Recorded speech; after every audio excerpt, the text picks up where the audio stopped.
Hello दोस्तों, स्वागत है आपका एक बार फिर से आपके YouTube channel YK sir official पर।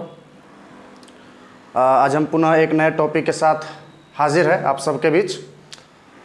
तो आज हम बात करेंगे नवोदय, नेतरहाट, सिमुलतला, सैनिक स्कूल इत्यादि के प्रवेश परीक्षा जो होती है उसके लिए ज़्यादा यह महत्वपूर्ण वीडियो है। और इसके कुछ एग्ज़ाम 2022 में भी होंगे, जैसे सिमुलतला प्रवेश परीक्षा का है तो उसका जो है कि 2022 में होगा, कुछ का एग्ज़ाम 2023 में भी होंगे।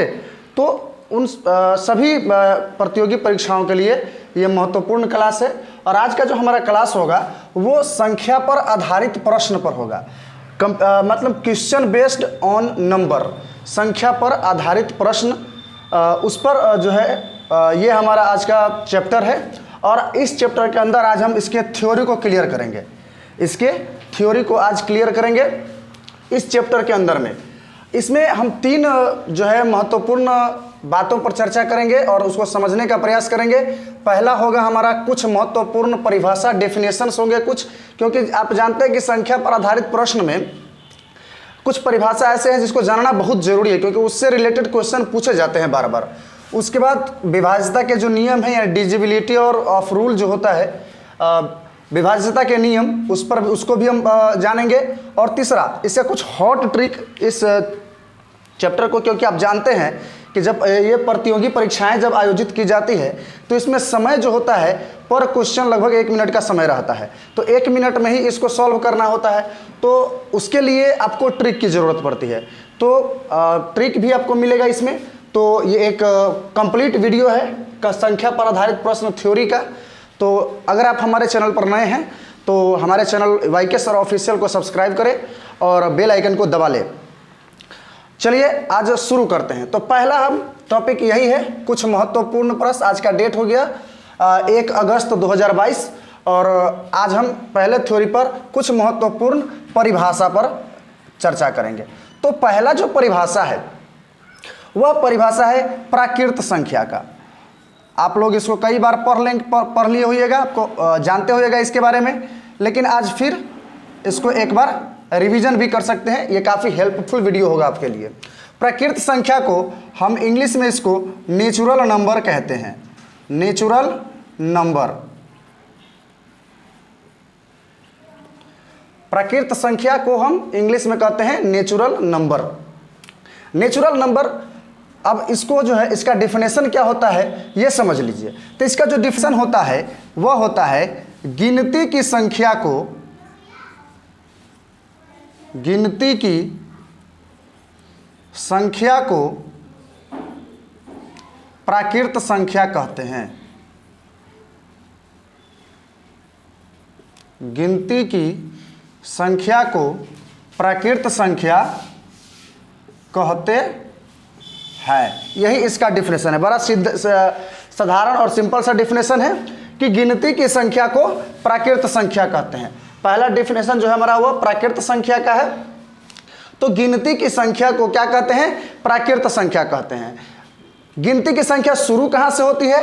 तो ये आप याद रखिएगा कि गिनती की संख्या की जो गिनती की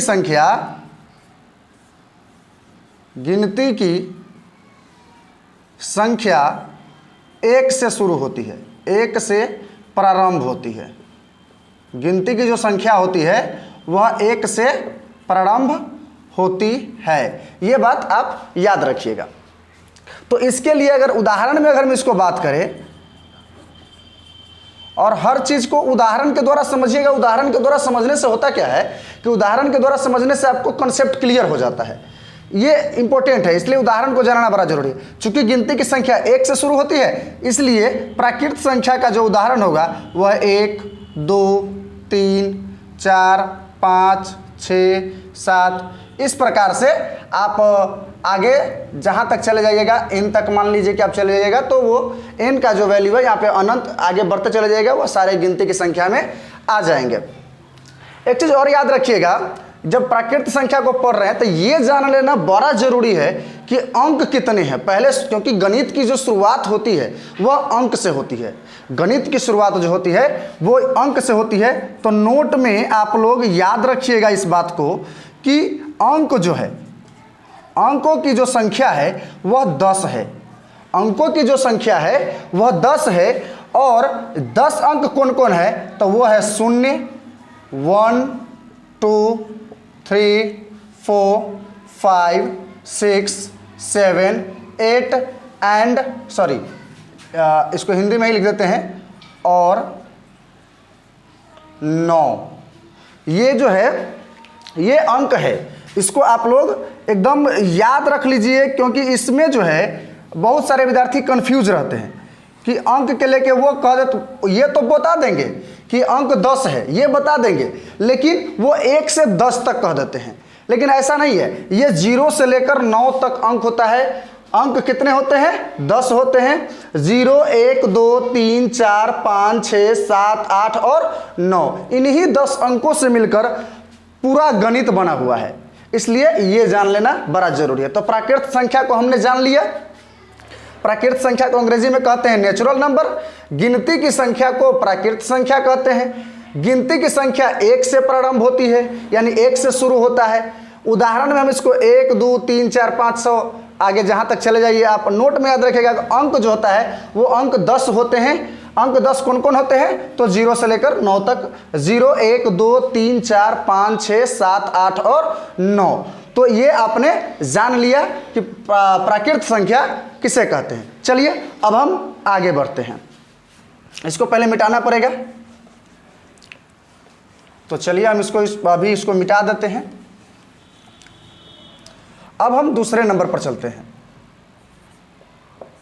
दूसरे नंबर जो है वो है पूर्ण संख्या। पूर्ण संख्या, इसको हम अंग्रेजी में कहते हैं होल नंबर। होल नंबर, पूर्ण संख्या को अंग्रेजी में क्या कहते हैं? Whole number. WHOLENUMBER, whole number होता है पूर्ण संख्या। इसकी परिभाषा को हम जानेंगे। तो गिनती की संख्या को एकदम आसान भाषा में आपको यहाँ पढ़ाई की जाएगी, इसलिए यदि आप चैनल पर नए हैं तो चैनल को सब्सक्राइब जरूर कर लें, क्योंकि यहाँ बिल्कुल आपको आसान भाषा में, घरेलू भाषा में आपको सिखाया और समझाया जाएगा। तो गिनती की संख्या को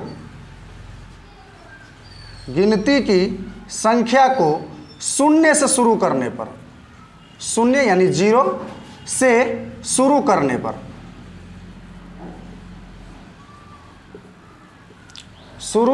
पर संख्याओं का जो समुच्चय प्राप्त होता है, संख्याओं का जो समुच्चय प्राप्त होता है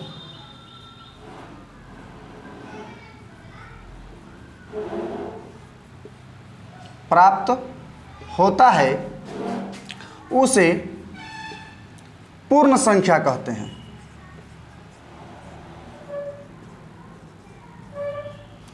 क्या कहते हैं उसको?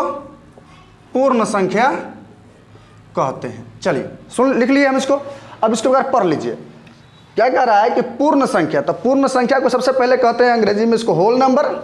तो गिनती की संख्या को 0 से शुरू करने पर, 0 यानी 0 से शुरू करने पर संख्याओं का जो समुच्चय प्राप्त होता है उसे पूर्ण संख्या कहते हैं। यानी गिनती की संख्या का मतलब होगा प्राकृत संख्या।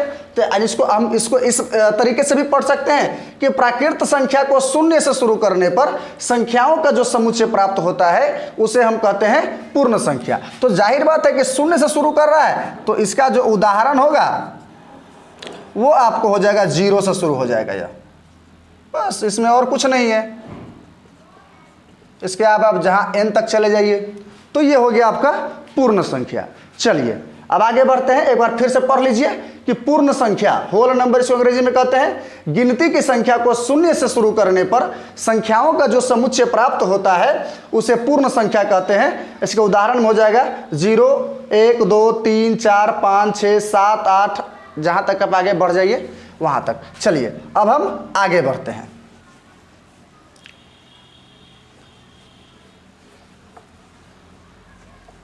अब हम तीसरा नंबर पॉइंट पर आते हैं। तीसरा नंबर पॉइंट जो है वो है आपका सम संख्या। सम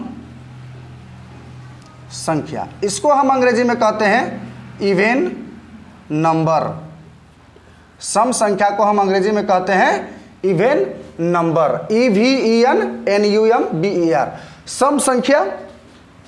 तो वैसी प्राकृत संख्या, इसको डेफिनेशन में समझ लेंगे। वैसी प्राकृत संख्या जो 2 से पूर्णतः विभाजित हो, 2 से पूर्णतः विभाजित हो, पूर्णतः विभाजित हो, उसे क्या कहते हैं? सम संख्या कहते हैं। उसे क्या कहते हैं? सम संख्या कहते हैं। याद रखिएगा, वैसी प्राकृत संख्या जो 2 से पूर्णतः विभाजित हो उसे सम संख्या कहते हैं। इसके 2 से पूर्णता का मतलब हुआ कि पूरा भाग जब दे 2 से किसी संख्या में तो वो पूरा पूरा भाग लग जाए, शेषफल शून्य बच जाए, उसको कहते हैं पूर्णतः विभाजित होना। इसकी जो इसकी एक पहचान भी हो सकती है, आप इसको देखकर ही पहचान सकते हैं कि यह पूर्ण सम संख्या है या नहीं है। देखकर ही इसको पहचान सकते हैं। कोई बहुत बड़ा 8 अंकों का 10 अंकों का कोई संख्या दे देगा और कहेगा कि ये बताइए कि ये सम संख्या है कि नहीं है, तो क्या उसमें 2 से भाग देने जाएंगे? जब तक 2 से भाग देने जाएंगे तो उसमें काफ़ी समय लग जाएगा, उतना समय होता नहीं है इन प्रतियोगी परीक्षाओं में। तो इसके लिए बड़ी आसानी से हम एक इसको पहचान सकते हैं कि ये कैसे सम संख्या है या नहीं, तो चुटकी में हम इसको समझ सकते हैं, सेकेंडों नहीं लगेगा। तो जिस संख्या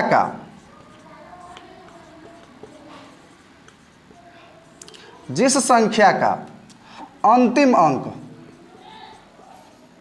अंतिम अथवा इसको इकाई अंक भी कह सकते हैं, इकाई अंक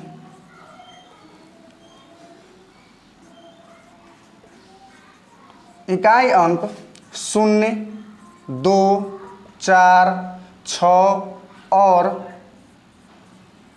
8 हो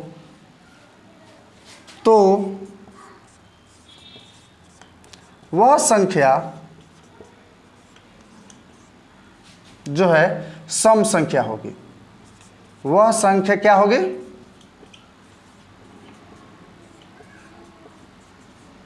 सम संख्या होगी।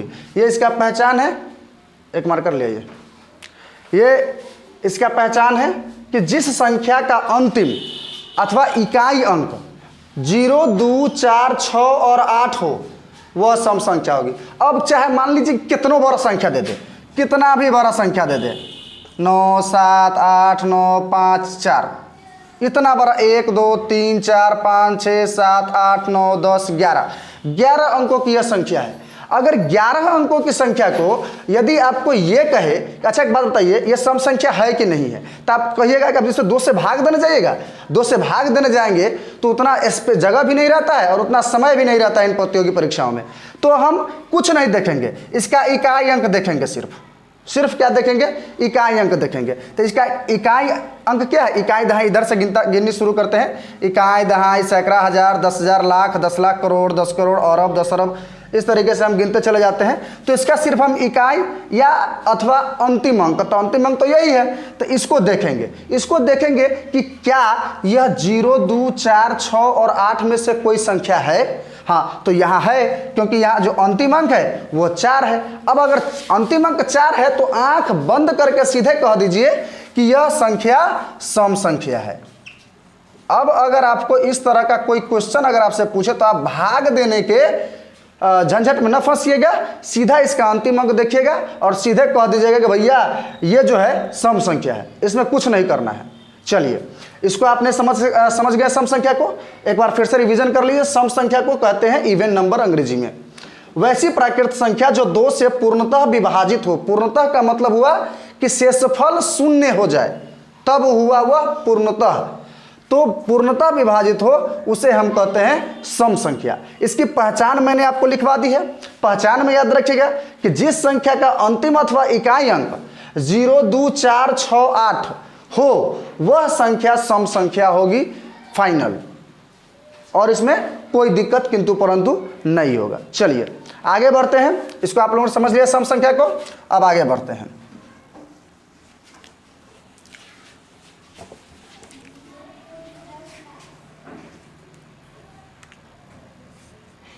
अब अगला जो है चौथा, वो है विषम संख्या।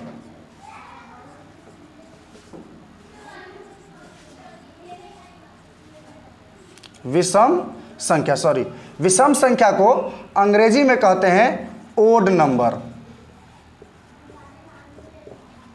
विषम संख्या को अंग्रेजी में हम क्या कहते हैं? ओड नंबर कहते हैं। ODDNUMBER, ओड नंबर कहते हैं विषम संख्या को अंग्रेजी में। चलिए विषम संख्या की यदि हम परिभाषा की बात करें तो इसका जो परिभाषा होगा वो ये होगा कि वैसी प्राकृत संख्या, वैसी प्राकृत संख्या जो 2 से पूर्णतः विभाजित न हो, 2 से पूर्णतः विभाजित न हो, उसे विषम संख्या कहते हैं।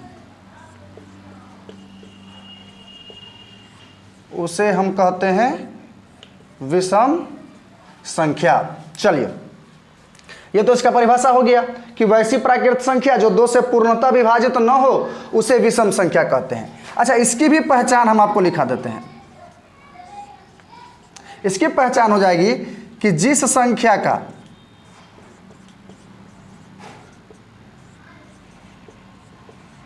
इकाई अंक 1, 3, 5, 7 और 9 हो, वह संख्या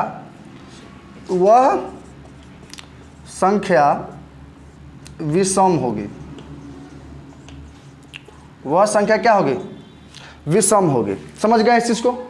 यहां समझिए कि विषम संख्या तो वैसी प्राकृत संख्या जो 2 से पूर्णतः विभाजित न हो। पूर्णतः विभाजित न हो का मतलब यह हुआ कि जब हम 2 से किसी संख्या में भाग दे तो उसका शेषफल शून्य न आए। 1, 2, 3 शून्य के अलावा बाकी कोई भी अंक संख्या आए उससे कोई मतलब नहीं है। जो भी शून्य के अलावा अगर कोई संख्या आ जाएगा तो सीधे वह विषम संख्या हो जाएगा, इसमें भी कोई दिक्कत नहीं। यहां भी आपको जिसे पहले मैंने सम संख्या में आपको बताया कि उसी तरीके से इसका भी आप पहचान कर सकते हैं। पहचान क्या करेंगे? मान लीजिए कोई संख्या आपको उदाहरण में दे देगा, ये संख्या आपको देता है 1, 2, 3, 4, 5, 6, 7, 8, 9, 10 अंकों की यह संख्या आपको दे दिया। आपको ये कहा कि इस संख्या जो संख्या है यह सम है या विषम है या फिर क्या है। तो सम और विषम की बात जब भी कहेगा तो एक बात समझ लीजिए, तो चूंकि यहाँ विषम का बात है, अभी क्या देखेंगे? पहला सीधा अभी मैंने बताया कि सीधे इकाई अंक देखिए, कोई मतलब नहीं है भाग दे के देखने का कि क्या शेषफल आता है नहीं आता है। ठीक है, तो यहाँ ध्यान रखिएगा कि जो इकाई अंक जो है वो 9 है। 9 इकाई अंक होने का मतलब है कि यह संख्या सीधे क्या हो जाएगा? विषम। यानी आपके सामने में संख्या आया और आपने सम और विषम को तुरंत फाइंड आउट कर लिया। यही है पढ़ने का मतलब। चलिए आगे बढ़ते हैं। तो हमने विषम संख्या के बारे में भी जान लिया।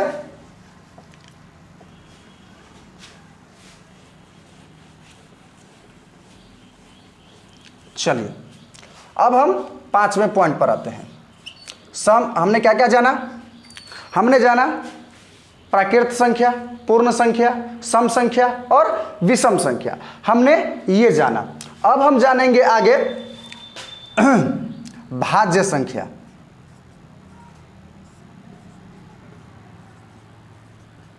भाज्य संख्या, इसको हम अंग्रेजी में कहते हैं कंपोजिट नंबर।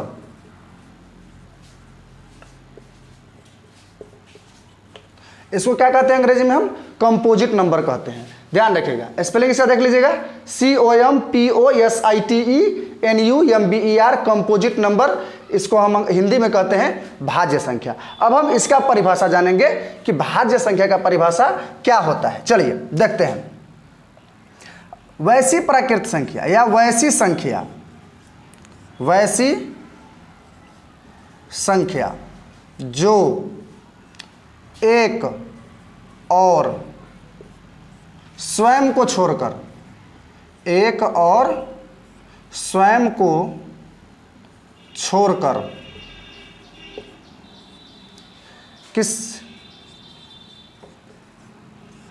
किसी अन्य संख्या से भी विभाजित हो, अन्य संख्याओं से भी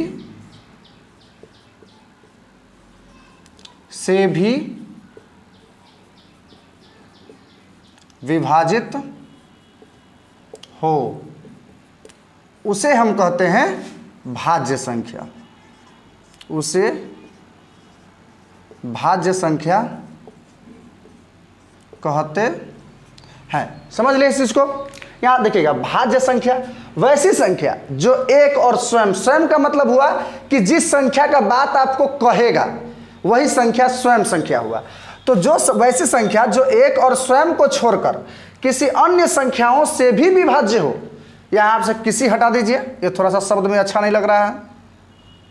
वैसी संख्या जो एक और स्वयं को छोड़कर अन्य संख्याओं से भी विभाजित हो, उसे हम कहते हैं भाज्य संख्या, यानी कंपोजिट नंबर।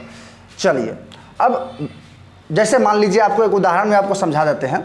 उदाहरण मान लीजिए कि ये लीजिए 15। तब 15 जो है वह आपको एक से तो यह कटेगा ही कटेगा, 15 जो है वह एक से कट जाएगा। इसके अलावे एक और 15 से तो यह कटवे करेगा, एक से भी कटेगा और 15 से भी कटेगा। इसके अलावे यह 3 से भी कट रहा है और 5 से भी कट रहा है। तो कहने का मतलब हुआ कि इसके कितने गुणनखंड हो गए? 4 गुणनखंड हो गए। 15 के जो है 4 गुणनखंड हो गए, 1, 3, 5 और 15 हो गया। तो इसका मतलब यह हुआ कि एक और स्वयं, 15 है तो 15 स्वयं हो गया। तो इसके अलावे यह दूसरी संख्या से, अन्य संख्याओं से भी विभाजित है, यानी 3 और 5 से भी विभाजित है। तो इसका मतलब यह हुआ कि 15 जो है वह भाज्य संख्या है। 15 क्या है? भाज्य संख्या है। अब कुछ और संख्या पर यदि हम बात करें, मान लीजिए एक संख्या हम ले लेते हैं 32 छोड़िए, कोई संख्या और ले लेते हैं 35। मान लीजिए 35 हम एक संख्या ले लिए, तो यह 1 से तो कटेगा ही कटेगा और 35 से भी कटेगा। इसके अलावे यह संख्या जो है, एक के अलावे यह 5 से कटेगा और 7 से कटेगा, यानी एक और स्वयं को छोड़कर अन्य संख्याओं से भी विभाजित है। इसलिए 35 जो है वह क्या है? भाज्य संख्या है।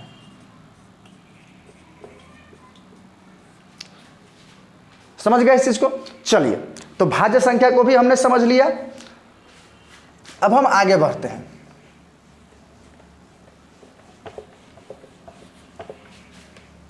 अब हम छठे पॉइंट पर चलते हैं, अभाज्य संख्या।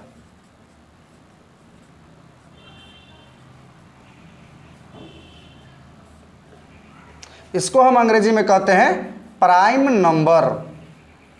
प्राइम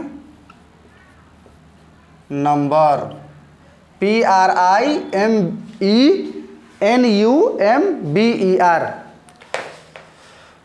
माफ कीजिएगा, गर्मी ज़्यादा है।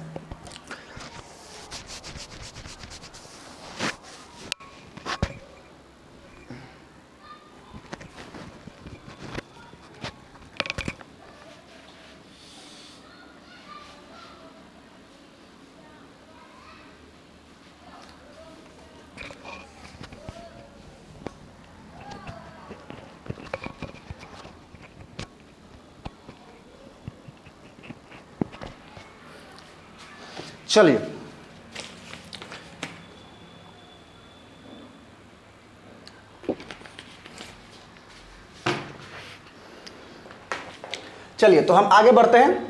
अभाज्य संख्या यानी प्राइम नंबर। प्राइम नंबर का जो डेफिनेशन हो जाएगा, ये हो जाएगा वैसी संख्या जो एक और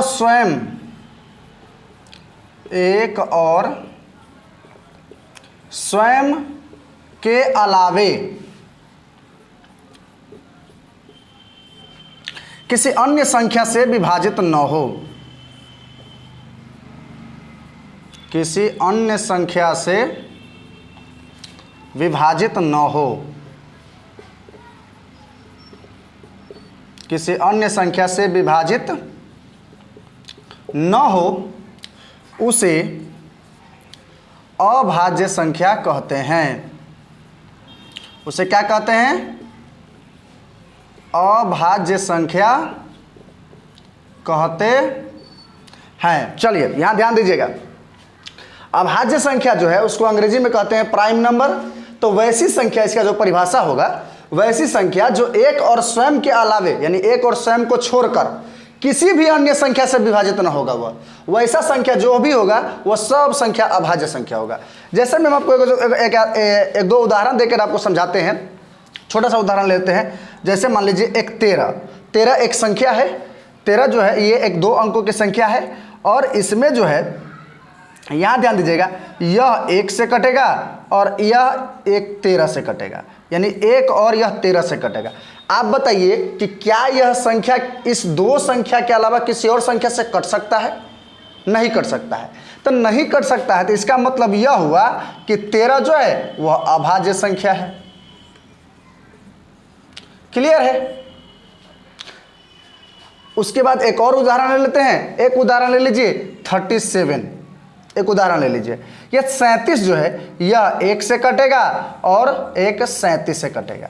इस दोनों के अलावा यह संख्या किसी संख्या से भी नहीं कटने वाली है। तो संख्या जब नहीं कटने वाली है तो इसका मतलब जो है वह 37 भी जो है वह क्या है? अभाज्य संख्या है। उम्मीद करता हूं कि आपको यह वीडियो जो है समझ में आ रहा होगा अच्छे से। अगर आपको कोई प्रॉब्लम होगा इसको समझने में तो या तो इस वीडियो को रिपीट कर करके देखिएगा, या आप हमारे कमेंट बॉक्स में भी पूछ सकते हैं कि सर ये हमें प्रॉब्लम समझ में नहीं आया, ये चीज़ समझ में नहीं आया, हमें दोबारा समझाएं, तो हम आपको दोबारा भी समझा देंगे। चलिए, तो हमने अभाज्य संख्या के बारे में भी पढ़ लिया। अब यहाँ पे 2, 3, 4 पॉइंट ऐसे आते हैं जिसको समझना बड़ा जरूरी है। परिभाषा कोई भी बता देगा, लेकिन उसको समझाना जो है वो ज़्यादा महत्वपूर्ण है।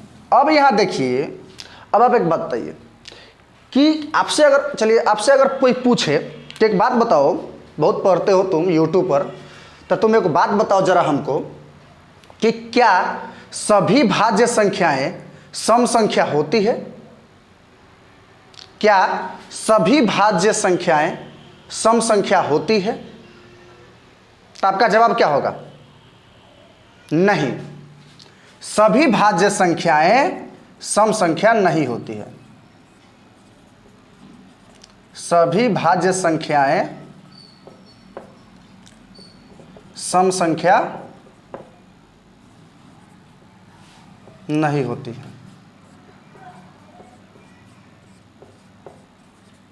सभी भाज्य संख्याएं सम संख्या नहीं होती है। क्यों? क्योंकि 15 भी भाज्य संख्या है, लेकिन 15 सम नहीं है, 15 विषम है। तो इसका मतलब यह हुआ कि भाज्य संख्या जो है वह सम और विषम दोनों हो सकता है।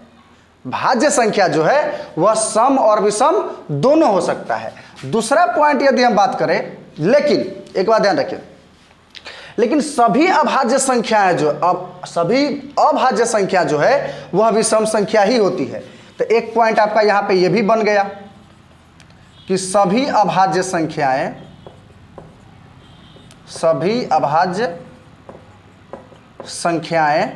क्या होती है? विषम होती है। दो चीजें आपको क्लियर हो गई। क्या क्या क्लियर हो गया? सभी भाज्य संख्याएं सम संख्या नहीं होती है ना, सम और विषम दोनों होता है, जबकि सभी अभाज्य संख्याएं विषम होता है। सभी अभाज्य संख्याएं निश्चित रूप से वह संख्या विषम ही होगा। तीसरा पॉइंट आपको यदि ये कहें, आपसे कोई ये पूछ दे कि अच्छा बेटा एक बात बताओ कि सबसे छोटी अभाज्य संख्या कौन है? सबसे छोटी अभाज्य संख्या कौन है? तो यहाँ पे हम आपको बता देते हैं, आप उनको जो आपसे पूछेंगे उनको आप बता दीजिएगा। सबसे छोटी अभाज्य संख्या, अभाज्य संख्या क्या है? 2 है। आप कहिएगा सर कैसे कह रहे हैं, 2 तो सम भी है। हाँ हाँ बिल्कुल है, 2 एकमात्र ऐसी संख्या है जो सम भी है और अभाज्य भी है। अब आप कहिएगा सर जी आप यहाँ तो लिखा दिए हैं कि सभी अभाज्य संख्या जो है वो विषम संख्या होता है, लेकिन दो तो सम है। तो भैया दो जो है वो अपवाद में है, ध्यान रखिए, दो जो है वह अपवाद में है। ये दो जो है ये मतलब सम भी है और अभाज्य भी है, क्योंकि दो भी एक और दो के अलावा किसी भी संख्या से नहीं कट रहा है। तो सबसे छोटी अभाज्य संख्या जो है वह दो है। आप कहेगा अच्छा सर जी एक बात और बताइए कि सबसे बड़ी अभाज्य संख्या सबसे छोटी भाज्य संख्या कौन होगा? सबसे छोटी भाज्य संख्या तो बिल्कुल बता सकते हैं, सबसे छोटी जो भाज्य संख्या होगी वह 4 है। 4 इसलिए क्योंकि 4 पहली ऐसी संख्या है जो 1 और 4 के अलावे भी दूसरी संख्या से कट रहा है, 2 से कट रहा है। लेकिन 1 का तो बात ही छोड़ दीजिए, 2 1 और 2 के अलावा किसी से कटेगा नहीं। 3 जो है वह 1 और 3 के अलावा किसी से कटेगा नहीं। तो बचा आगे कौन बचा? 4 ही ना बचा। तो 4 जो है वह आपको सबसे छोटी भाज्य संख्या है। भाज्य संख्या का मतलब हुआ कि यह 1 और 4 से तो कटता ही है, इसके साथ ही साथ यह 2 से भी कट रहा है, इसलिए यह सबसे छोटी भाज्य संख्या है। तो चलिए हमने 6 पॉइंट के बारे में जाना। पहला हमने जाना प्राकृत संख्या, दूसरा हमने जाना पूर्ण संख्या, तीसरा हमने सम जाना, चौथा विषम, पांचवा भाज्य और छठा जो है अभाज्य संख्या को जाना। चलिए तो ये कुछ महत्वपूर्ण आपको परिभाषा है।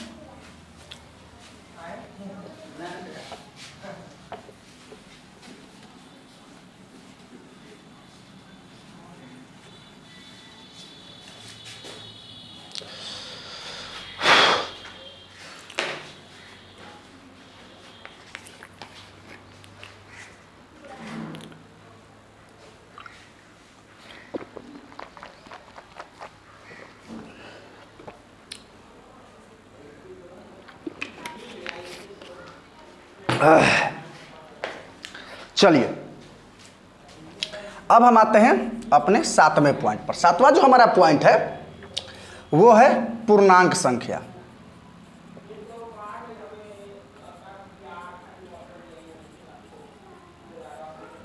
पूर्णांक संख्या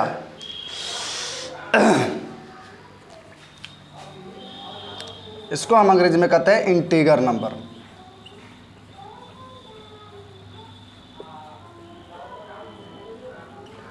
इंटीगर नंबर। चलिए तो पूर्णांक संख्या क्या है इसको समझ लीजिए। पूर्णांक संख्या को इसलिए इसको मैंने बाद में बताया क्योंकि इससे पहले वाले को जान लेना बड़ा क्या था, जरूरी था।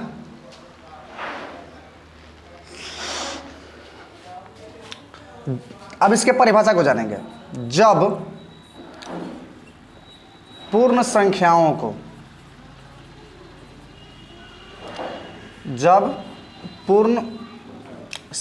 को धनात्मक यानी प्लस और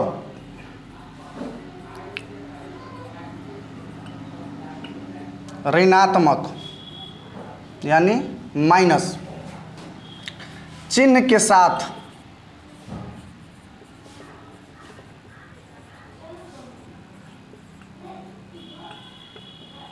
दर्शाया जाता है। जब पूर्ण संख्याओं को धनात्मक यानी प्लस और ऋणात्मक यानी माइनस चिन्ह के साथ दर्शाया जाता है, चिन्ह के साथ, माफ कीजिएगा गर्मी बहुत ज़्यादा है, तो इससे प्राप्त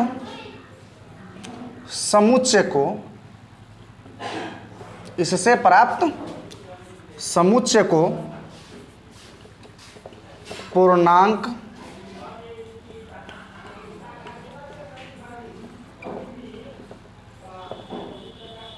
संख्या कहते हैं। इस परिभाषा को एक बार समझ लीजिए कि जब पूर्ण संख्याओं को धनात्मक का चिन्ह क्या होता है, प्लस का, और ऋणात्मक का चिन्ह किस चीज का होता है, तो घटाओ का यानी माइनस का चिन्ह के साथ दर्शाया जाता है, तो इससे जो समुच्चय प्राप्त होता है उसी को हम कहते हैं पूर्णांक संख्या। पूर्णांक संख्या को हम इसी हिसाब से लिखेंगे। इसके उदाहरण में आप समझ लीजिए, -5, -4, -3, -2, -1, 0।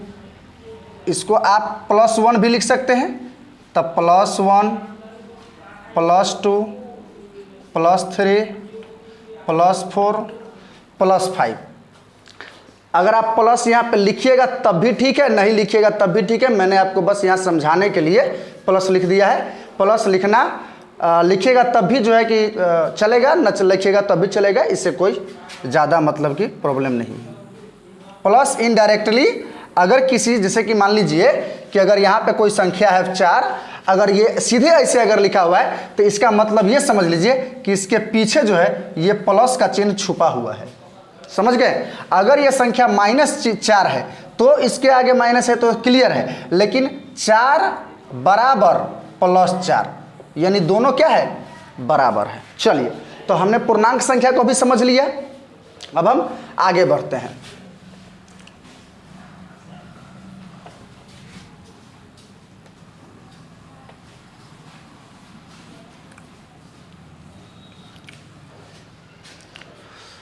चलिए, अब हम जानते हैं 7 तक हमारा हो गया हुआ है। अब हम जानते हैं 8वां नंबर। ठीक है, 8वां नंबर जो हमारा होगा वह होगा परिमेय संख्या।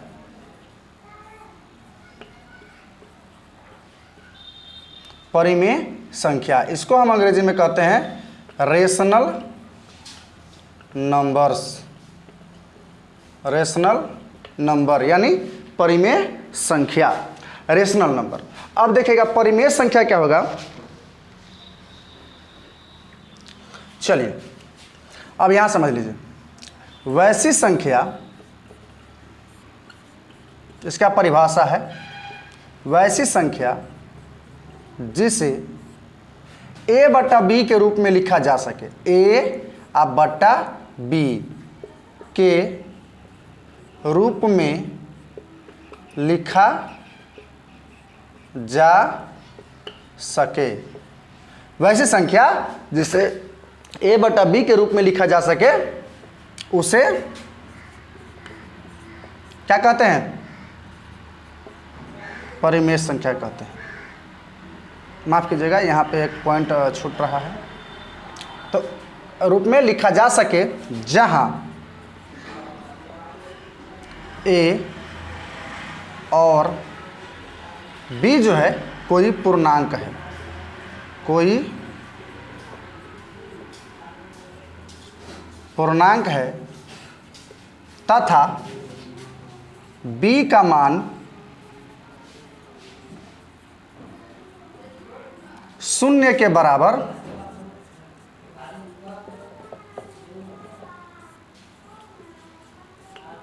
नहीं हो। ठीक है, इसको हम इस शॉर्टकट भाषा में लिख सकते हैं b = 0। ठीक है, तो वैसी संख्या जिसे a/b के रूप में लिखा जा सके जहां a और b कोई पूर्णांक है तथा b का मान 0 के बराबर न हो, उसे क्या कहते हैं, परिमेय संख्या कहते हैं।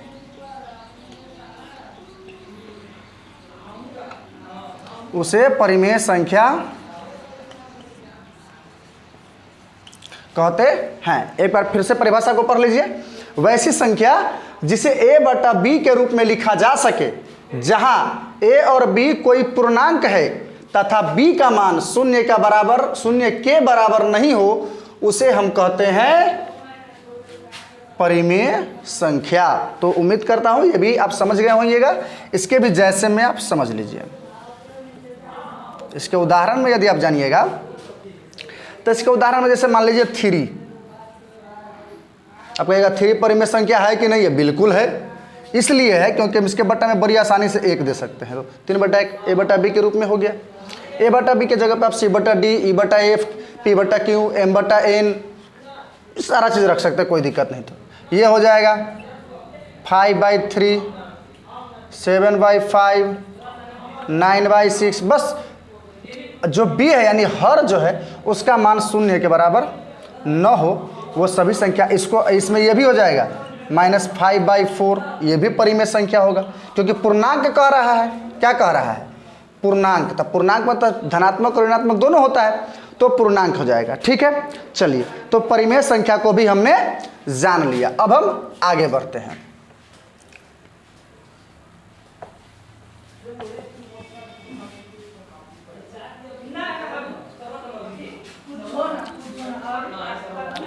अब जो है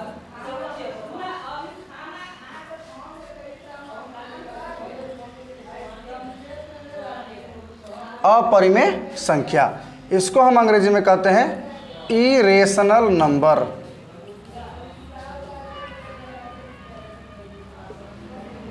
इरेशनल नंबर, अपरिमेय संख्या को अंग्रेजी में क्या कहेंगे हम? Irrational number. इसको हो जाएगा वैसी संख्या जिसे a/b के रूप में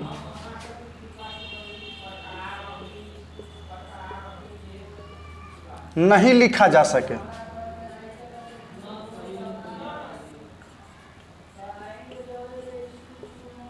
वैसी संख्या जिसे a/b के रूप में नहीं लिखा जा सके, जहां a और b कोई पूर्णांक है, तथा b का मान 0 के बराबर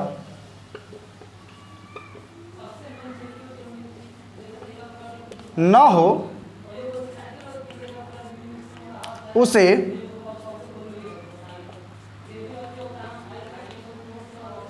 अपरिमेय संख्या कहते हैं। चलिए समझ लीजिए इसको कि अपरिमेय संख्या जो होगा उसको इंग्लिश में हम कहते हैं इरेशनल नंबर, यानी वैसी संख्या जिसे a/b के रूप में नहीं लिखा जा सके, जहां a और b कोई पूर्णांक है तथा b का जो मान है वो 0 के बराबर न हो, तो उस स्थिति में हम उस संख्या को अपरिमेय संख्या कहेंगे। इसके जैसे में समझ लीजिएगा जो संख्या पूर्ण संख्या नहीं होगा, पूर्ण संख्या न होना चाहिए वो, जैसे √3, √5, √7, √10, है ना, ये सारे जो है 2 + √3, 3 - √5, ये सारे क्या है? अपरिमेय संख्या है। तो चलिए आज के इस वीडियो को यहीं ख़त्म करते हैं, और बाकी के जो 2 पॉइंट है विभाज्यता के नियम और इसके ट्रिक, ये हम अगले वीडियो में जानेंगे। ऐसा इसलिए क्योंकि अभी जो है गर्मी काफ़ी ज़्यादा है और कुछ टेक्निकल इश्यू भी है, इसके लिए हम ये बाकी वीडियो को बाकी ये दोनों पॉइंट को अगले वीडियो में कवर करेंगे। और उम्मीद करता हूँ कि आपको ये वीडियो अच्छा लगा होगा, और आप इस वीडियो को जो है सबसे अच्छा जो आपका पढ़ने का जो सबसे बेस्ट तरीका होगा उसका ये होगा कि आप एक मैथ थ्योरी का नोट बना लें, ऊपर चैप्टर का नाम लिख ले और उसके नीचे थ्योरी में ये सारी चीज़ों को नोट कर ले। और आपसे एक और कि यदि आप जो है एक ये मैथ है आपका विद्यासागर का NCERT पैटर्न विद्यासागर अंक गणित जो है, ये सगीर अहमद का ये मैथ है, ये एक गणित आप खरीद लें ताकि इससे आप अभ्यास और प्रैक्टिस करते रहें, क्योंकि ये सबसे विश्वसनीय किताब है इन परीक्षाओं में आपके प्रैक्टिस के लिए। मैं तो आपको यहाँ पढ़ाऊँगा ही, लेकिन मैं जो यहाँ पढ़ाऊँगा उसके प्रैक्टिस के लिए आप ये एक मैथ का बुक खरीद लें, और इसमें जो है कि आप इससे प्रैक्टिस करते रहें। और इस वीडियो को जो है इस वीडियो को जो है कि रिपीट कर करके अपना देखिए कि जहाँ कोई प्रॉब्लम हो, अगर फिर भी कोई समझ में ना आए तो आप हमें कमेंट बॉक्स में अपना प्रॉब्लम लिख देंगे। हम कोशिश करेंगे कि उसको जल्द से जल्द आप वीडियो के माध्यम से उसको रिप्लाई किया जाए। और तो उम्मीद करता हूँ कि आपको ये वीडियो अच्छा लगा। यदि आप हमारे चैनल पर नए हैं तो चैनल को सब्सक्राइब कर लें और बेल आइकन को दबा लें। वीडियो को लाइक और शेयर करते रहे। Thank you. जय हिंद।